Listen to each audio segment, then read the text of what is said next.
Hello, welcome back to the Dragon and Bear Show, where we're continuing our DC animated movie universe reviews. Obviously, yesterday we delved into the supernatural side of this universe with obviously Justice League versus Teen Titans. Today we jumped head first into the waterfall we call darkness. Because it's Justice League Dark. Honestly, the ones we've done so far, it's my second favourite behind Flashpoint. This one beats Teen Titans. Easily. This is literally Flashpoint in this. Mm. It's going to take a lot to beat these two. Yeah. I think the only one that might come close when I rewatch may be the sequel to this movie. But it's been a while since I watched that one. So that might be the only one that could top these two. Oh. Hello? What's going on? I don't know. You froze for a good second then. I did nothing. I'm going to carry on. But yeah, this movie is just perfection. It's just one of those. I think this came at the point before. Obviously, Constantine was going to be It's just between his cancellation, his revival, and Legends and that. So this was Constantine's not going to be a big thing now, and it's like, no, he's back. We're going to in the animated movie universe, and not just him back. We're getting the actual actor who played him in the TV show back, which I mean is very much plugged within that intro title card. I mean, the music is the actual music from the show. So, I mean, they plugged that very hard straight away, and it's just like, yep, it gives me a nostalgic feel for a TV show that should not have been cancelled, NBC. No, it shouldn't have been. Ended on a fucking cliffhanger, you bastards. At least Legends attempted to try and deal with it. Yeah. Good for them for trying and to. Then replacing him with the very other American guy. Yep. Goddamn, too many Americans in that show. We had that one British guy to save us. Just like in this.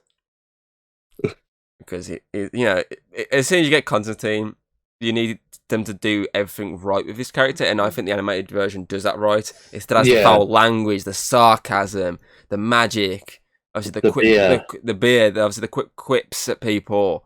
It nails everything that the show and obviously everything has done with him so far, live action. So obviously that I'm happy they got that right, because if they got that wrong here, it would have been such a shame. Yeah, it would have ruined it. Especially bringing back the actor. If I did everything else wrong, it would have tainted it. But they didn't. It was perfect, and obviously for this to be just like Teen Titans movie last, this to be the introduction to a new team. Obviously, in this case, the Justice League Dark team. Obviously, which consists of Constantine, Zatanna, Swamp Thing, Deadman, Batman for some reason. Yeah, Batman didn't really add anything to this film. I feel like it's the idea of him. He's there because at the start he's like, "Oh, I don't believe in all this magic crap." It's all like people basically being nutcases. I feel it's the idea of them slowly showing him that he's actually real. I mean, you just fought demons last time, but you don't believe they're real. But here, I mean, you're getting taken over by a ghost that constantly speaks with a Boston accent, but it's not Mark Wahlberg. Hey, it's me, Mark Wahlberg. Oh, there's a perfect casting for a live-action adaptation. Mark Wahlberg as Ghost. Deadman. There you go. Easy peasy. But yeah, obviously introduces that team. Obviously, Swamp Thing's less of a thing in this. He's just more of the big gun at the end. Obviously, you also have Etrigan, who's eventually a part of the team. Because obviously at the start, it's just Zatanna, Constantine, Batman, and Deadman. It's just 4 members. And then obviously eventually they add in Etrigan, and then on top of that they add Swamp Thing for the big fight. Yeah. So that's obviously a decent team. Swamp Thing wasn't really part of the team. No, he just came in to protect the Earth. Yeah. But obviously he's on the poster, so he's a part of the team. Bloody vegans. He's on the bloody poster, so he has to be. But yeah, obviously each one are pretty cool in their own rights. Oh, definitely. Obviously, Constantine, we all love. Zatanna is a great addition, because there's a lot of kind of clear, romantic, the vibe between her and Constantine. There's a bit of a past there, which is interesting to see. And there's that really dark side to her when her powers fully take over. Yeah, and Etrigan's the is called it's called character that can like switch between human and demon, and constantly speaks in rhyme, which is actually pretty interesting. It's not annoying. It's like quite funny at times. Like yeah, I like it. yeah, I like same. that kind of thing. I was kind of like, and then you get like John saying, "Fucking, what was it? Let's get on with it, you pillock," or something like that. Yeah. And Or obviously then you have crap. obviously Dead Man, this obviously very idiotic guy that just keeps taking over people's bodies, and then his accent like overpowers their voices. Like the nurse is like, "Don't worry, I'll see about them. Don't bother us." Like he's clean as like it's just him. And obviously, as you say, Batman. Obviously, we've had Batman so far in every single fucking movie. So Yeah, nothing more there than just being Batman. such a shame. But I do like Such a the shame. continuation. Obviously they bring Richie back, and it's the same actor as well from the TV show. It's the exact same guy, so that's pretty spot on for them to go. Okay, we're going to bring back Constantine. We're also going to bring back this other side character from the show. We're also going to use the same actor and keep mentioning that incident in Newcastle. Yeah, It's obviously a big part of Constantine. I think it's great that they've linked it. Yeah, definitely. So if you want to like actually understand it, you just go watch Constantine. And obviously, from a visual standpoint as well, like the magical I think side of it. the animation style for this is great. So the magic pops out a lot more, doesn't it? Yeah, because with live action, there's only so much they can do, but with animation, they can do whatever the fucking want. And say, obviously, this is like the last two, the ones that we've actually started to get more magic into the universe. Yeah. And this is probably the one where it's a lot more because you've got two magical base characters. Well, got a bit more, but yeah. No, I mean two is in like two mainstream. Obviously, Constantine and Zatanna. Obviously, you got the villains as well on top of that. Whereas before, it was more dark magic because it was mainly just obviously Raven and Trigon. Yeah. But this is the one where there's quite a few more. And obviously, there's two that's constantly pushed down your throat from the get go. Yeah. Whereas obviously Trigon and Raven, obviously they were separate throughout. Whereas this is two from the get go, and then they add more as it went along. Yeah. So that's pretty cool. Obviously, that then they can push a lot more magic in our faces. Obviously, the light of Zatanna. Obviously, the yellow glows of Constantine's magic. Obviously, that dark magic later on.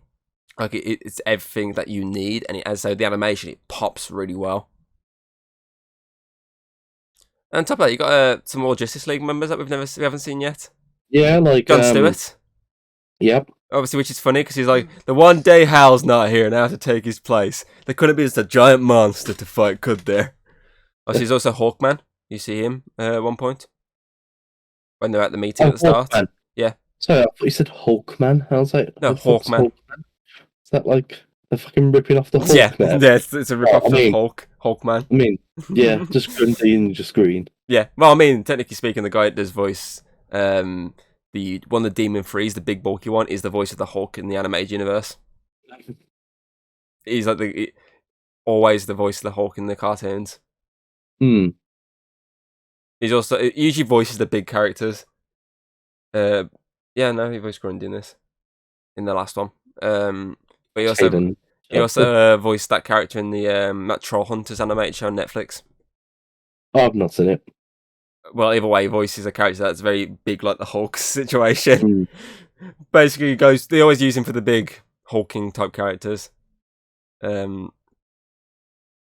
mean, he's worth it. Sorry, I'm falling asleep here. 2 movies in a row, what do you expect? I know, and then we've got Raph to record as well. Well, not today. Not today. Oh, we're not doing that today? No. We'll do that after the next review. Because we don't have to watch anything for that one.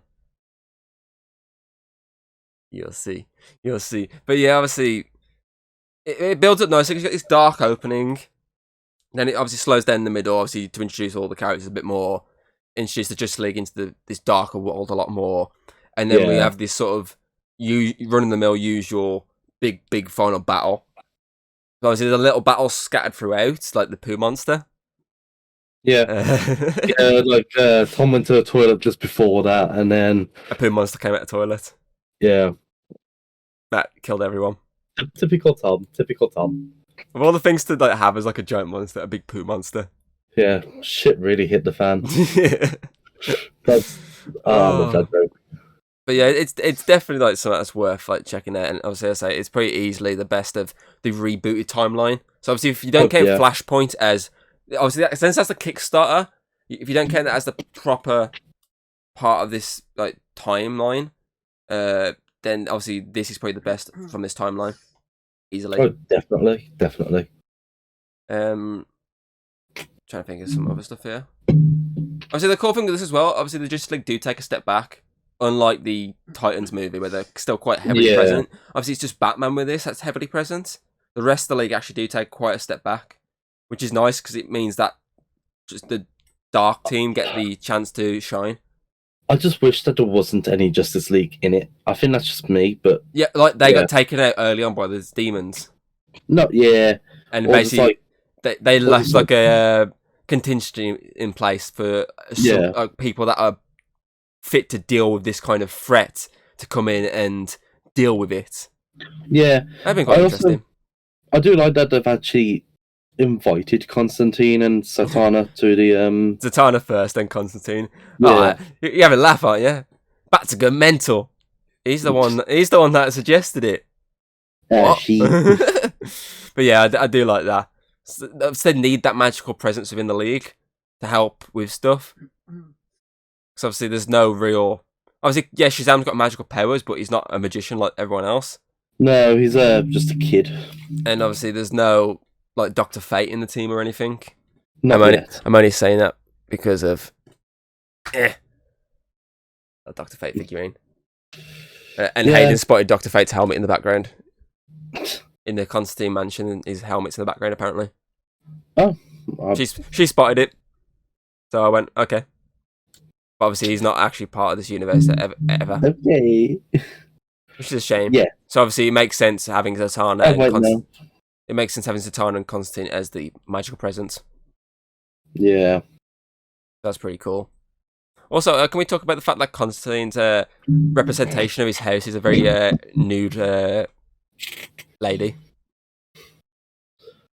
I didn't really like concentrate too much on her. I didn't picture her. She's got no clothes on. Obviously, there's no nipples or any genitalia, but I mean, she's clearly a very nude, like amphibious creature. Any particular reason Constantine went down that path? I mean, I'm guessing he clearly fucks it. It's Constantine. Oh, is that meant to be the house incarnate? That's the house's like vessel. Oh, okay. That's what the house like symbolizes as. I just thought it was a demon. No, it's the house. The house is a weirdly naked chick that Constantine probably definitely has to go at, and Deadman clearly wants a bit of at the end. Yeah, he's just like, I'm gonna go. Ooh. I'm gonna go in here now. But yeah, it's definitely like something that's top tier of this universe so far. Oh, definitely. And obviously, the villain of this is goddamn Dr. Octopus, the voice actor who's the one who plays Doc Ock in the live-action Spider-Man movies. Alfred Molina.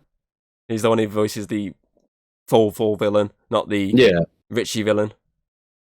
I thought that was quite cool. I liked the EDM kind of music that was going on during the big bad boss fight. Yeah, at the end. The music's top notch in this. Oh, yeah. So is this the first time you've actually listened to the music in the movie?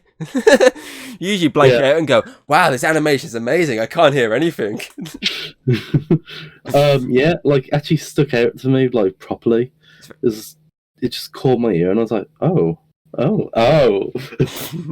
was like proper EDM. Like I kind of expected a bit more like satanic kind of music, like dark heavy metal stuff like that.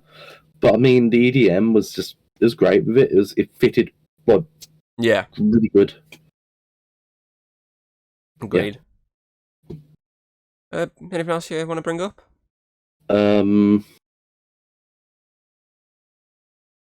Constantine is my favorite DC character. Oh yeah, absolutely. Constantine is the greatest. And I am weirdly looking forward to the Keanu Reeves sequel. I mean, I like the first. I enjoyed that one to an extent. Obviously, Matt Ryan's the better Constantine, but I'm interested to see what they're going to do with Constantine 2. Yeah, they're doing another live action Constantine movie, the follow on from the 2005 movie. Okay. I've not watched the movie. It wasn't too bad, to be fair. It was like a decent attempt at Constantine, but it's not as good as Matt Ryan.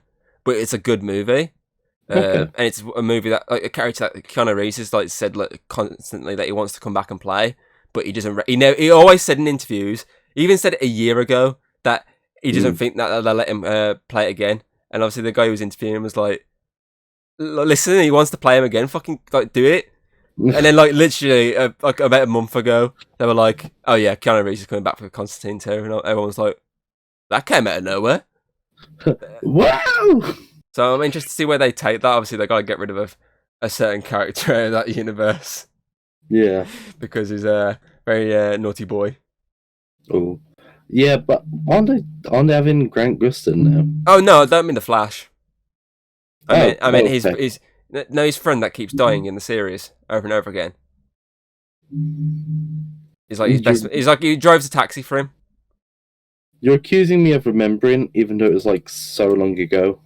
I think he was in the animated series as well. That was linked to this. He drives him around. He's basically like a chauffeur, but he's kind of immortal. Yes, I guess. I think so. In the maybe. Keanu Reeves version, Shia LaBeouf played him, Oh. and obviously they probably won't cast him again. They'll probably either recast him or just don't use the character. So yeah, but yeah, no. I know you're on about when you thought it was a naughty boy. That's why you said Grant Gustin. Yeah. But apparently they're already eyeing someone else up for the role. Yeah, fair enough. And he's British.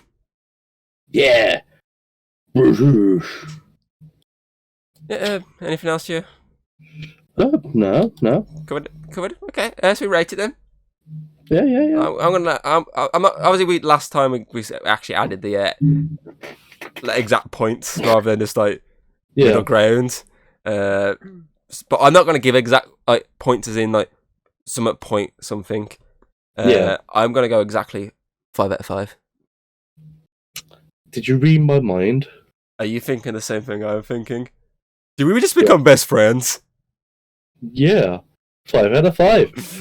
It's when we cut to a montage, you were breaking stuff. Yeah! Let's go to your house to do that then. There's a lot we can break in this room. Exactly. I'm gonna put your head for the glass cabinet that's reflecting the big screen that's recording us. just put a chair nicely there. You can just see the recording in the background. Or just put a chair down and then I'll break that.